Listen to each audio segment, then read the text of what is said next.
नमस्कार, मी पंजाब डक. राज्यात मी म्हटलं तर कमी दाबाचा पट्टा मध्य प्रदेशहून जात असल्यामुळं जळगाव जिल्हा, बुलढाणा जिल्हा, अकोला, अमरावती ह्यामध्ये महाराष्ट्राच्या बॉर्डर आणि मध्य प्रदेशची बॉर्डर.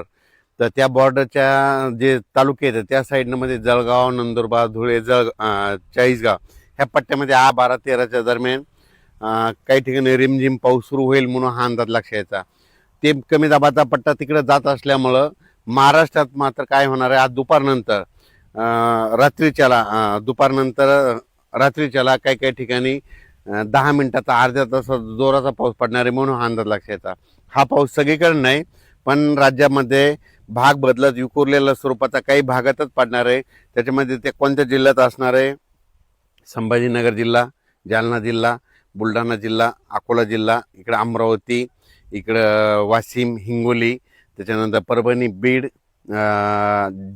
जालना, धाराशिव, लातूर जिल्हा, नांदेड जिल्हा ह्या पट्ट्यामध्ये काय होणार आहे की भाग बदलक तुरळक ठिकाणी म्हणजे आणखीन 11 पासून ते 14-15 ऑगस्टपर्यंत विखुरलेल्या स्वरूपाचा पाऊस पडणार आहे. सर्वदूर काय पडणार नाही म्हणून हा अंदाज शेतकऱ्यांनी लक्षात घ्यायचा.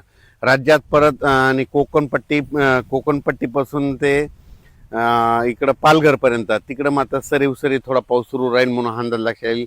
पुण्याला देखील रिमझिम पाऊस सुरू होईल. नाशिककडे देखील सरी येतील म्हणून, पाळे येतील म्हणून ही अंदाज त्यांनी लक्षात घ्यायचा.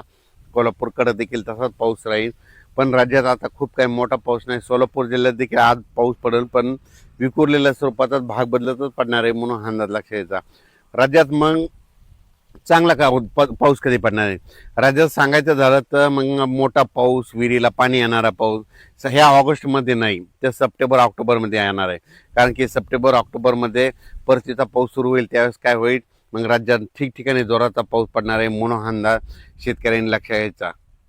हा जो ऑगस्ट महिना आहे, ह्या ऑगस्ट महिन्यात फक्त विदर्भामध्ये पावसाचं चांगलं सावट आहे. कारण की 2 माग कमी दाबाचे पट्टी जात असल्यामुळं विदर्भातच पाऊस पडणार आहे. मग ते कुठं राहणार आहे?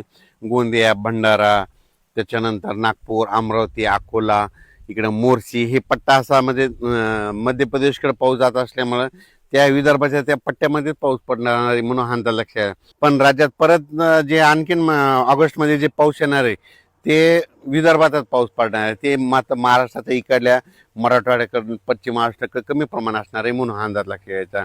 आणि सांगायचं झालं तर मग मोठा पाऊस फक्त सप्टेंबरमध्ये मात्र काय होणार आहे, 28 म्हणजे हे 28 ऑगस्ट आहे. 28 ऑगस्टच्या नंतर काय होणार, वातावरणात बदल होईल. मग सप्टेंबरच्या पहिल्या आठवड्यात मात्र मग पाऊस राज्यात मोठा असणार आहे. मग त्याच्यामध्ये ओढे नाले वाहणारा, तळ्यात पाणी येणारा असा पाऊस सप्टेंबरमध्ये असणार आहे. पण ह्या ऑगस्ट महिन्यामध्ये फक्त पिकाला लागल तसं पाऊस पडणार आहे, पिकाला झोपल तसंच पाऊस पडणार आहे. पीक हिताचा पाऊस सांगायचं म्हणजे पीक हिताचा पाऊस आहे, नुकसानीचा पाऊस नाही म्हणून अंदाज शेतकऱ्यांनी लक्षात घ्यायचा. जालना जिल्हा, बीड जिल्हा, लातूर जिल्हा, परभणी जिल्हा, नांदेड जिल्हा, हिंगोली जिल्हा, वाशिम जिल्हा, इकडे बुलढाणा जिल्हा ह्या जिल्ह्यात ह्या 4 दिवसात पाऊस पडणार आहे. पण संपूर्ण परभणी जिल्ह्यात नाही पडणार. परभणी जिल्ह्यात काही मोजक्या ठिकाणी पडणार आहे. जालना जिल्ह्यात देखील मोजक्या ठिकाणी पडणार आहे.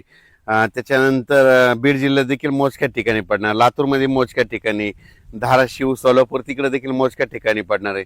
असा सर्वदूरचा पडणार नाही. नांदेडकडे तशीच परिस्थिती मोजक्या ठिकाणी, हिंगोली जिल्ह्यात, वाशिम जिल्ह्यात, यवतमाळ जिल्ह्यात तिकडे देखील असा तुरळकच पडणार आहे, मोजक्या ठिकाणी पडणार आहे. पण जोराचाच पडणार आहे. स्पीड मात्र जोरात फास्ट राहील. थेंब मात्र ठोकर राहतील म्हणून अंदाज शेतकऱ्यांनी लक्षात घ्यायचा. चांगल्या पावसाचा अंदाज घ्यायचा असेल तर सप्टेंबरच्या पहिल्या आठवड्यात चांगला पाऊस येणार आहे म्हणून हा अंदाज सर्व शेतकऱ्यांना लक्षात घ्यायचा. सध्या जे पाऊस चालू आहे कोकणपट्टी, मुंबई, इगतपुरी हे पट्ट्यात पाऊस चालू आहे. पण ते पाऊस काय होते, महाराष्ट्राकडे इकडं येत नाही. ते पाऊस सरळ इकडं गुजरातकडे जातोय, त्या पाऊस येत नाही. मग तुम्हाला सांगू इच्छितो, सध्या पाऊस ते तसंच चालू राहणार आहे. त्याच्यामुळे पुण्याकडे सरी राहतील, अकोले, संगमनेर अशा सरीच येत राहतील. इकडं श्रीगोंदा तिकडं देखील असाच राहील. पण चांगला पावसासाठी शेतकऱ्याला पुढच्या महिन्यात ह्या ऑगस्टमध्ये चांगला पाऊस नाही म्हणून हा अंदाज सर्व शेतकऱ्यांनी लक्षात घ्यायचा. धन्यवाद.